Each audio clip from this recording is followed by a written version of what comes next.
Hello everyone, good morning. কেমন আছো তোমরা সকলে? আশা করি ভালো আছো, সুস্থ আছো। আমিও ভালো আছি। আমার একটি নতুন ব্লগে তোমাদের স্বাগত আর অনেক অনেক ভালোবাসা। আজকে যে ভিডিওটা দেখছো সেটা হচ্ছে দীঘার সেকেন্ড দিনে। তো সেকেন্ড দিনে আমরা সকাল সকাল স্নান টান করে বেরিয়ে গেছিলাম মন্দিরে যাওয়ার উদ্দেশ্যে। তো মন্দিরে গিয়ে দেখলাম সকাল তখন বাজে মোটামুটি 8:30-9টার মতো বাজে। আমরা এখন মন্দিরে যাই। তো মন্দিরে যাওয়ার পর দেখলাম ভেতরে পুজোর জন্য ডালা দেওয়া হচ্ছে, ভোগ দেওয়ার জন্য। তো আমরাও সেখানে গিয়ে প্রসাদ কিনে নিলাম। আর দেখো, তার আগে তোমাদেরকে কত সুন্দর এইগুলো দেখায়। যেদিন আমরা গেছি সেদিনকে ভেবেছিলাম হয়তো বৃষ্টি হবে, তো যাই হোক বৃষ্টি তো হয়নি। তার উপরে মেঘটা এত সুন্দর হয়েছিল যে ফটো খুব সুন্দর এসছে, ভিডিও খুব সুন্দর হয়েছে এই মেঘটার জন্য। তোমরা নিজেরাই বুঝতে পারছো কতটা সুন্দর মেঘটা। আর মন্দিরের এরিয়াটা প্রচন্ড বড়, যে ভিডিও করে তোমাদেরকে দেখিয়ে শেষ করতে পারবো না। ওই জন্য আমি একটু তাড়াতাড়ি করে ভিডিওটা তৈরি করলাম, তোমাদের সাথে যেটুকু পারলাম শেয়ার করলাম। তো মন্দিরের ভিতরে ঢুকেই যখন প্রসাদ কিনছি, তার পাশেই দেখলাম এই একটা স্টল বসেছে। স্টল বলতে একটা বিরাট বড় দোকান মন্দিরের ভেতরে, যেখানে মন্দিরের ঠাকুরের সমস্ত যাবতীয় জিনিস এখানে পাওয়া যায়। দেখতেই পাচ্ছ ঠাকুরের সব রকমের ফটো রয়েছে, বই রয়েছে, ধূপকাঠি রয়েছে, ছোট ছোট ফটো রয়েছে, এমনকি শোকেসে সাজানো জিনিসও রয়েছে, যাকে শোপিস বলে। আর এত অপূর্ব শোপিস গুলো দেখতে যে মনে হচ্ছে কোনটা ছেড়ে কোনটা নেব চোখ সরানো যাচ্ছে না। তো যেমনি দেখতে সুন্দর, দামগুলো কিন্তু খুবই সুন্দর।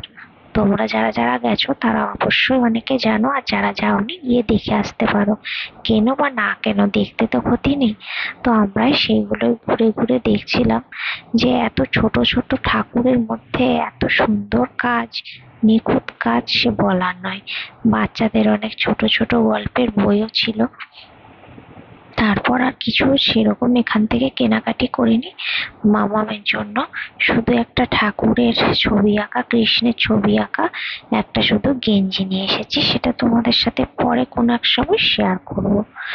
আর এই যে এই ফটো বলতে এগুলো হচ্ছে তোমার ম্যাগনেট। তো সেগুলো একটু দেখা দেখি করছিলাম। মামা ওখানে গিয়ে প্রচন্ড অবাক হয়ে গেছিল, কারণ একসঙ্গে এত কিছু জিনিস দেখেছে যে ও কল্পনা করতে পারছিল না, কোনটা ছেড়ে কোনটা দেখবে বুঝতেই পারছিল না। তো আমি ভাবলাম, প্রথমে ভেবেছিলাম একটা শঙ্খ নেব।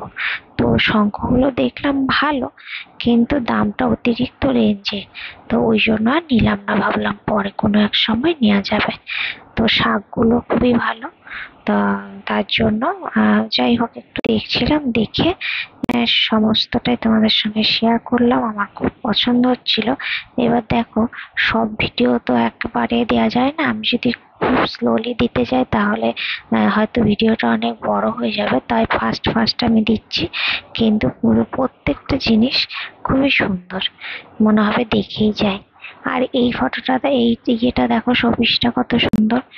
মাম্মাম ওটার দিকে তাকিয়েছিল, যেহেতু শিব পার্বতী গণেশ বসেছিল। মাম্মাম খুব ভালো করে দেখছিল যে এত বড় কি করে হয়, একটা মানুষের মতো এত সুন্দর। তো ওটাই দেখে আস্তে আস্তে আমাদের পুজো দিতে দিতে 10টা 10:30 হয়ে গেছিল।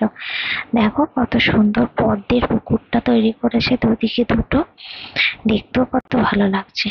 তো তারপর আমরা মন্দিরে ঢুকে শান্তি মতো পুজো দিয়ে, আমি মন্দিরে যখন ঠাকুর দর্শন করি, আমি জানি না কেন চোখ দিয়ে এত জোর জল বেরিয়ে এসছে যে সবাই আমার দিকে হা করে তাকিয়েছিল।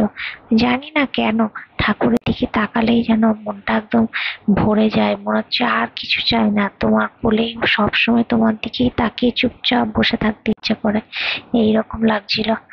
তো ওখানে পুজো দিয়ে ঠাকুর দর্শন করে আমরা বেরোলাম। বেরিয়ে একটু বসে প্রসাদ খেয়ে, বাইরে একটু টিফিন খেয়ে, তারপর পাশে চলে আসছিলাম একটা পার্কে। সেই পার্কে এসে মামামের তো পাখি, খরগোশ এগুলো খুবই পছন্দ, যেহেতু আমার বাড়িতেও খরগোশ ছিল। তো এখানে খরগোশ দেখে প্রচন্ড মজা পেয়েছে। আর খরগোশগুলোকে যখন একটাকে ঘাস দিয়েছি, অন্যগুলোও দেখো ছুটে ছুটে কত খরগোশ চলে এসছে খাবার জন্য। আর মামাও দিচ্ছে মজা করে, আনন্দ করে খেতে খেতে। তারপরে এই যে পার্কটার মধ্যেই একটু ঘোরাঘুরি করলাম, অনেকদিন পর দোলনাও চড়লাম, মামাও চড়লো, খুব মজা পেয়েছে। যেহেতু কাছাকাছি আমাদের বাড়ির সামনে পার্ক নেই, ও এসব চড়তে পারে না, ওই জন্য এগুলো খুব পছন্দ করে। আর দেখো ওখানে ছিল রোপওয়ে আর বোটিং করার সিস্টেম। তো দিনের বেলা প্রচন্ড রোদ ছিল বলে আমি বোটিং করিনি, তাই ভাবলাম চলো রোপওয়েতে চাপি। আমাদের বর্ধমানে তো রোপওয়ে টা নেই, কিন্তু বোটিং আছে, তাই ভাবলাম বোটিং তো যে কোনো সময় করা যাবে, রোপওয়ে তো আর নেই, তার জন্য ভাবলাম কোনোদিনও চাপিনি আমি রোপওয়েতে, ওই জন্যই চাপলাম।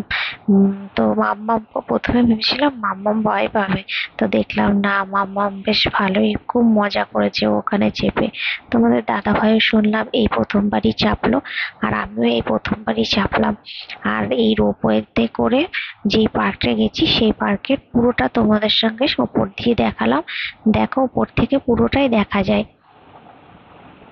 তো পার্কটা খুব বেশি বড় না হলেও মোটামুটি খারাপ না, বেশ ভালো। তবে মেনটেন করলে আরো বেশি ভালো হবে আশা করি। শীতকাল এলে আর একটু যত্ন পাবে, ফুল গাছ হবে, তখন আরো দেখতে বেশি ভালো লাগবে। দেখো এই দিক দিয়ে রোপওয়েটা একদিক দিয়ে গেল, ঘুরিয়ে আবার অন্য দিক দিয়ে ওই দিক দিয়ে ঘুরে আবার একই জায়গাতে নিয়ে যাবে আমাদেরকে। তো চড়ার পর মনে হচ্ছিল যে আর একটু যদি মানে এক রাউন্ড দিয়েছে, আর একটা আর এক দু রাউন্ড যদি দিত তাহলে বোধহয় আর একটু আনন্দ বেশি পেতাম। তো সেটাই ভাবছি যে আমাদের এখানে রোপওয়ে গুলো তো তাও অনেকটাই কাছাকাছি, খুব উঁচুতে নয়, কিন্তু পাহাড়ে যারা পাহাড়ি অঞ্চলে যেগুলো রোপওয়ে থাকে তারা ভাবো কত উঁচুতে উঁচুতে এক পাহাড় থেকে আর এক পাহাড়ে যাওয়া যায়। দেখো সেটাই আমি মানে তোমাদের দাদা ভাইয়ের সঙ্গে একটু গল্প করছিলাম। তা উপর থেকে নিচে তাকিয়ে তোমাদের দাদা ভাই ভেবেছিল আমি ভয় পাবো। প্রথমে উঠেই বলছে একদম নিচের দিকে তাকাবে না, উপরের দিকে তাকিয়ে থাক। তাহলে আমার তো কোনো অসুবিধাই হচ্ছে না, তাহলে কেন তাকাবো না। তো এই দেখো এখানে টোটাল মোট 8খানা এরকম বগি ছিল। হ্যাঁ, তো এই যে খালিগুলো গেল, আমরা এবার পৌঁছাচ্ছি। তো রোপওয়ে থেকে যখন নামছি ভাবছি যে আর একবার চাপতে পারতাম আবার কত ভালো হতো। তবে আবার যখন সুযোগ পাবো আবারও চাপবো, আমার খুব ভালো লেগেছে। আর এই দেখো বোটিং করছে, বোটিং এখানে 25 মিনিট করে বোটিং হচ্ছে। আর সেদিন ছিল প্রচন্ড রোদ, ওই জন্য আর বোটিং এ চাপিনি। তাও মাম্মামের কষ্ট হবে, অতক্ষণ রোদে থাকতে পারবে না বলে আর চাপিনি, চলে এসেছি। তো ঘুরে টুরে আসার পর দুপুরবেলায় যে আমাদের হোটেল রুমেই লাঞ্চ আমাদের দিয়ে গেছিল, তো আমরা খুব সুন্দরভাবে খেয়েছি।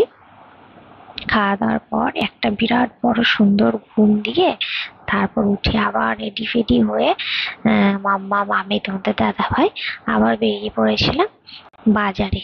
মানে এই ধরো আমরা আগের দিন যে বাজারটা গেছিলাম সেটা নিউ দীঘার মার্কেট, আর আজকে যেটা দেখতে পাচ্ছ সেটা হচ্ছে ওল্ড দীঘার মার্কেট।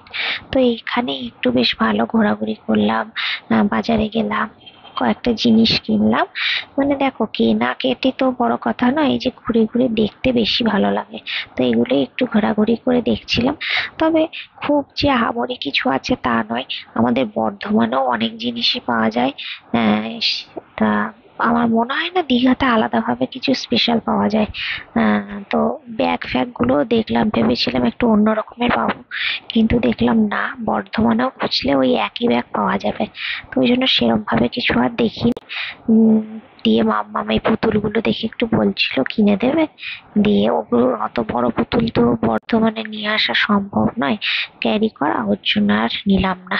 তারপর আসলাম সমুদ্রের ধারে, এসে একটু আমরা বসলাম, সময় কাটালাম, সমুদ্রের হাওয়া খেলাম, একটু টুকিটাকি আইসক্রিম ফুচকা ঝালমুড়ি এসব খাওয়া হলো। তারপর এই যে এই দুটো দূর থেকে শঙ্খের দোকানগুলো দেখছিলাম, তো ভাবলাম দেখতে খুব সুন্দর লাগছে, যাই কাছে গিয়ে একটু ভিডিও করি, তাই তোমাদের সঙ্গে এই দোকান দুটো একটু শেয়ার করলাম। দূর থেকে খুব ভালো লাগছিল দেখতে। আর এক একটা মূর্তি বানিয়েছে ওই শামুক গুলো কেটে কেটে, ওইগুলো দেখতে বেশ ভালো হয়েছে। তো চলো আজকের মতো টাটা, গুড নাইট।